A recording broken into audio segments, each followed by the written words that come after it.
नमस्कार। आदर्श शिक्षण संस्थान की ऑनलाइन क्लासेस में आपका हार्दिक स्वागत एवं अभिनंदन। आज हम पाठ 4 का भाग 2 पढ़ने जा रहे हैं। पिछले वीडियो में यानी भाग 1 में हमने वस्तुओं के समूह बनाए थे और वस्तुओं के समूह के बारे में जाना कि हम वस्तुओं का जो समूह है किस किस प्रकार से बना सकते हैं। उसके आकार के आधार पर, बनावट के आधार पर, रंग के आधार पर, उपयोग के आधार पर हम जो है किसी भी वस्तु का समूह बना सकते हैं। अब हमें आज यह पढ़ना है कि कोई भी पदार्थ उपयोग से कई वस्तुएं बनाई जाती है। किसी भी पदार्थ से क्या किया जाता है, कई प्रकार की वस्तुएं बनाई जाती है। लेकिन ये कैसे निश्चित किया जाता है कि किसी दी गई वस्तु को बनाने के लिए कौन सा पदार्थ उपयोग किया जाना है। यानी यदि हमें ग्लास बनानी है तो हमें पता होना चाहिए कि जो ग्लास है या तो धातु की बनेगी, है ना, या कांच की बनेगी या प्लास्टिक की बनेगी। कागज की क्यों नहीं बनाते हैं ग्लास? तो ऐसा कोई गुण होगा जिसकी वजह से हमें यह पता चलता है या हम यह निश्चित करते हैं कि हमें किस गुण है, इसमें कौन सा गुण है जिसकी वजह से उस वस्तु को बनाया जा रहा है। पदार्थों के गुण। क्या आपने कभी यह जानने का प्रयास किया है कि ग्लास कपड़े का क्यों नहीं बनाया जाता? अध्याय 3 में कपड़े के टुकड़ों के साथ जो प्रयोग हमने किया था उसे याद कीजिए और यह ध्यान रखिए कि हम ग्लास का उपयोग सामान्यतः द्रवों को रखने के लिए करते हैं।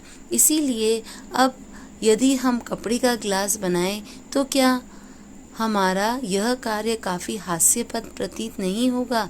क्योंकि जो ग्लास है हम किस किस के बनाएंगे, या तो कांच के, प्लास्टिक के, धातु अथवा कोई ऐसे पदार्थ जिसमें कि वह पानी लंबे समय के लिए ठहर सके, वैसे पदार्थ से ही जो है ग्लास बनाई जाती है। यदि हम इस तरह से जो आपको चित्र में दिख रहा है, अगर ग्लास बजाय प्लास्टिक के या कांच के बनाने के बजाय यदि हम कपड़े की बनाएंगे तो कपड़े में जो महीन महीन छेद होते हैं उसमें से वो पानी क्या हो जाएगा, निकल जाएगा और वह पानी को स्थिर नहीं रख पाएगा। इसीलिए जो भी वस्तु है उस बनानी है हमको, तो उसके उपयोग के आधार पर हम पदार्थ का चयन करते हैं कि वह पदार्थ उसके लिए उपयुक्त है या नहीं है। उस पदार्थ के गुणों तथा उपयोग की जाने वाली वस्तु के प्रयोजन पर निर्भर करता है। अतः पदार्थों के वह सब गुण क्या है जो उसके उपयोग के लिए महत्वपूर्ण होते हैं। नीचे कुछ गुणों की विवेचना की गई है। आज हम इस भाग 2 में पदार्थ के उन गुणों के बारे में चर्चा करेंगे जिससे कि उसके उपयोग के बारे में हमें पता चले और उपयोग का जो गुण है उस पदार्थ में पाया जाता है वो कौन कौन से गुण हैं उसके बारे में पढ़ेंगे। तो हम पदार्थ के 3 गुणों के बारे में आज पढ़ेंगे। पहला दिखावट, दूसरा कठोरता, तीसरा विलयता। इन 3 गुणों के बारे में पढ़ेंगे। तो पहला हमारा टॉपिक है दिखावट, यानी वो पदार्थ किस तरह का दिखता है।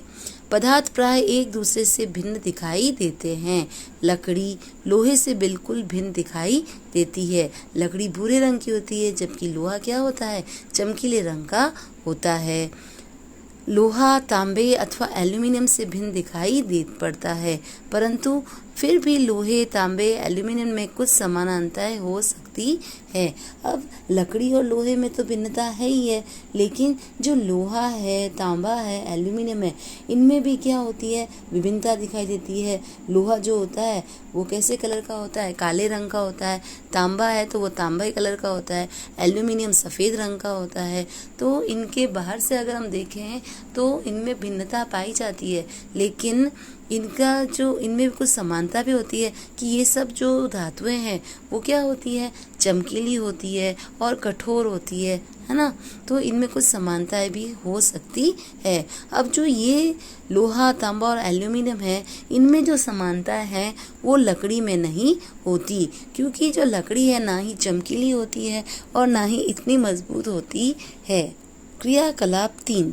विभिन्न पदार्थों गत्ता, लकड़ी, तांबे का तार, एल्यूमीनियम की शीट और चाक के छोटे टुकड़े एकत्र कीजिए। क्या इनमें से कोई चमकीली दिखाई पड़ती है? तो बताइए कौन सा चमकीला होगा? गत्ता, लकड़ी, तांबे का तार, एल्यूमीनियम की शीट, चौक के छोटे टुकड़े। तो तांबे के तार और एल्यूमीनियम की जो शीट होगी वही क्या होगी? चमकीली दिखाई पड़ेगी। चमकीले पदार्थों को एक समूह में पृथक कीजिए। अब जैसे ही आपके शिक्षक प्रत्येक पदार्थ को 2 भाग में काटे, ताजे कटे पृष्ठों को ध्यान से देखिए। अब हमने जो ये चीज़ें ली है, गत्ता, लकड़ी, तांबे का तार, एल्यूमीनियम की शीट, चाक के छोटे टुकड़े, हमने देखा कि सिर्फ जो तांबे का तार है और एल्यूमीनियम है वही हमको चमकीली दिखाई देती है। और आपने भी देखा होगा, अगर बाजार में अगर हम लोहार की दुकान पर जाएं तो वहाँ पर जो ताज़ा कटा हुआ लोहा होगा उसमें उसकी जो परत है उस पर हमको इस जो चित्र में दिख रहा है, देखो ये लोहा है और लोहे का जो ये सिरा है कटा हुआ है, तो वहाँ पर ये क्या दिख रहा है? चमकीली चमकीली सी परत दिखाई दे रही है, या जो कटा हुआ भाग है वो चमकीला दिखाई देता है। अब चाहे आप सोना ले लो, चांदी ले लो, लोहा ले लो, तांबा ले लो या कोई भी धातु ले लो, उसको जब हम काटते हैं तो उसके अंदर से हमको चमकीली परत दिखाई देती है। यानी सभी धातुओं में दिखावट के रूप में क्या होती है? चमक होती है। अगर अब आप किसी भी धातु को काट नहीं सकते हैं तो हमको क्या करना है? उन धातुओं को रेगमाल से रगड़कर भी हम देख सकते हैं कि उनमें चमक है या नहीं। यदि उस धातु में चमक होगी तो वह हमको चमकीला दिखाई देगा, या रेगमाल से रगड़ने पर उसकी हमको चमकीली परत प्राप्त हो जाएगी। पदार्थ जिनमें इस प्रकार की धुती होती है, यानी वे सभी पदार्थ जिसमें इस प्रकार की धुती होती है, वे प्राय क्या कहलाते हैं? धातु कहलाते हैं। यानी वे पदार्थ जिसमें चमक होती है वे धातु कहलाते हैं।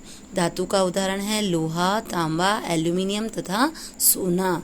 धातुओं के उदाहरण हैं। कुछ धातुएं बहुधा अपनी चमक खो देते हैं और द्युतिहीन दिखाई देने लगते हैं।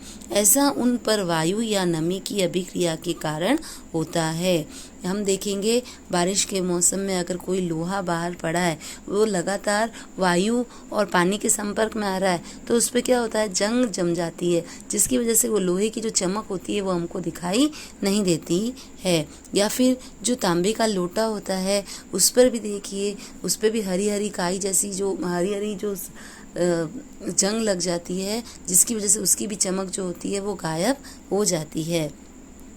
और ऐसा उन पर वायु तथा नमी की अभिक्रिया के कारण होता है, क्योंकि वे दोनों जो लोहा है या तांबा है वो किसके संपर्क में आ रहे हैं?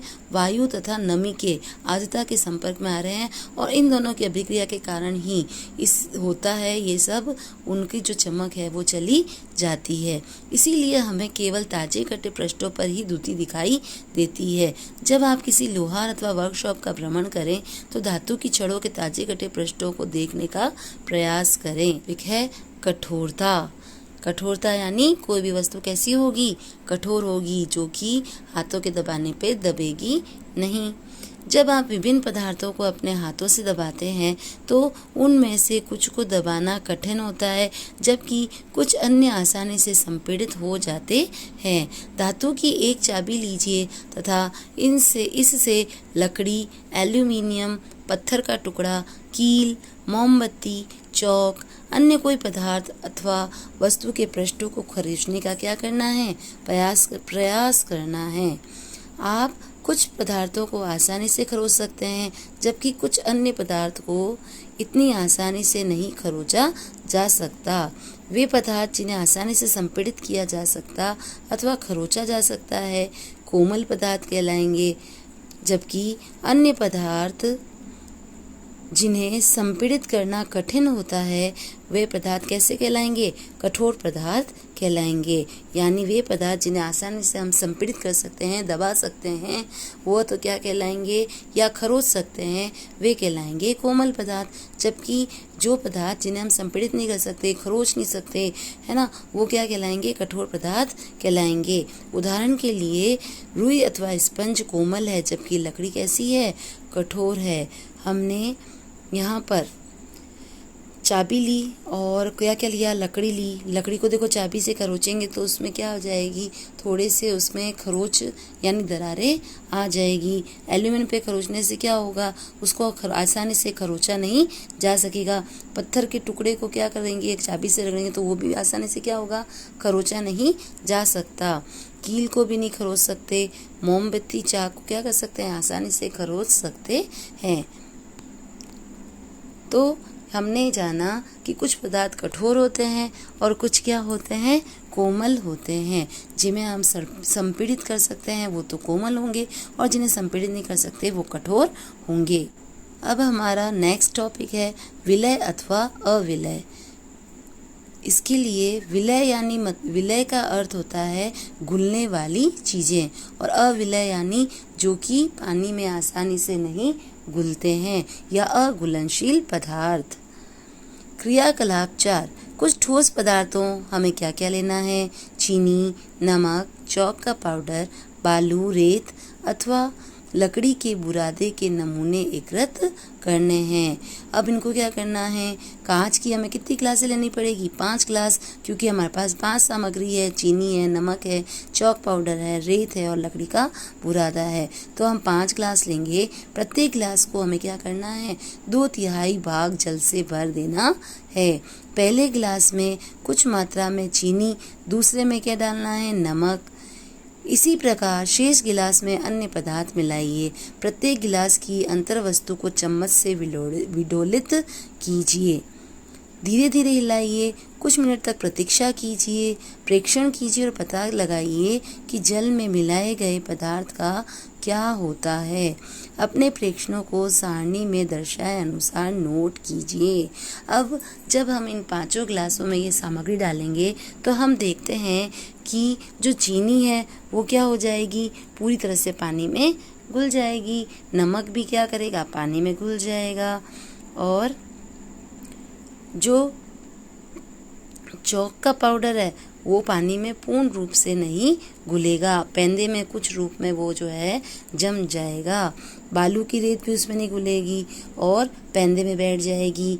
लकड़ी का बुरादा जो है वो इसमें घुलेगा तो नहीं, विलय तो नहीं होगा, लेकिन जो पानी की तह है उस पर वह तैरता रहेगा, क्योंकि लकड़ी का बुरादा जो है पानी से हल्का होता है, जबकि चौक का पाउडर और बालू की जो रेत है वो भारी होने की वजह से पेंदे में बैठ जाती है। यहाँ पर इस सारणी के अकॉर्डिंग आप समझें, विभिन्न ठोस पदार्थ को जल में मिश्रित करना। हमने जो वो 5 पदार्थ लिए उसके हमें इस सारणी में भरना है। पदार्थ है नमक, चीनी, बालू, चौक का पाउडर, लकड़ी का बुरादा। तो जो नमक है वो जल में क्या हो जाएगा, पूर्णतः लुप्त हो जाएगा। चीनी भी क्या होगी, जल में पूर्णतः लुप्त हो जाएगी। बालू की रेत लुप्त नहीं होगी। चौक का पाउडर आंशिक रूप से उसमें लुप्त हो जाएगा लेकिन पूर्ण रूप से नहीं। लकड़ी का बुरादा भी पानी में लुप्त नहीं होता है बल्कि ऊपर पानी पर तैरता रहता है। तो इस क्रियाकलाप से हमें क्या समझ में आता है कि कुछ पदार्थ जल में पूर्णतः लुप्त हो गए, अर्थात वह क्या हो गए, घुल गए। हम यह कह सकते हैं कि ये पदार्थ जल में क्या है, विलय, यानी वे पदार्थ जो जल में पूरी तरह से घुल जाते हैं विलय पदार्थ कहलाते हैं।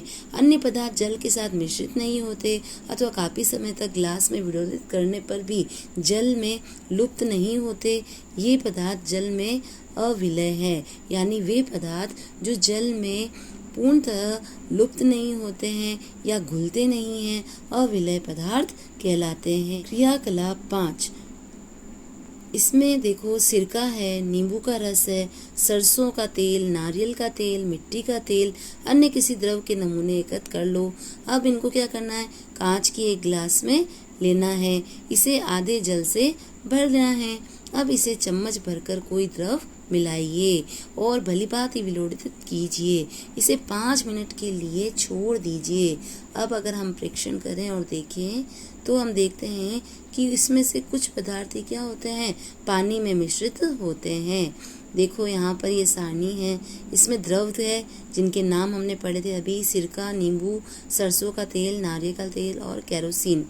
अब भली भांति मिश्रित होते हैं या मिश्रित नहीं होते हैं, तो सिरका जो है वो एक रस ही होता है जो कि भली भांति पानी में क्या हो जाता है, मिश्रित हो जाता है।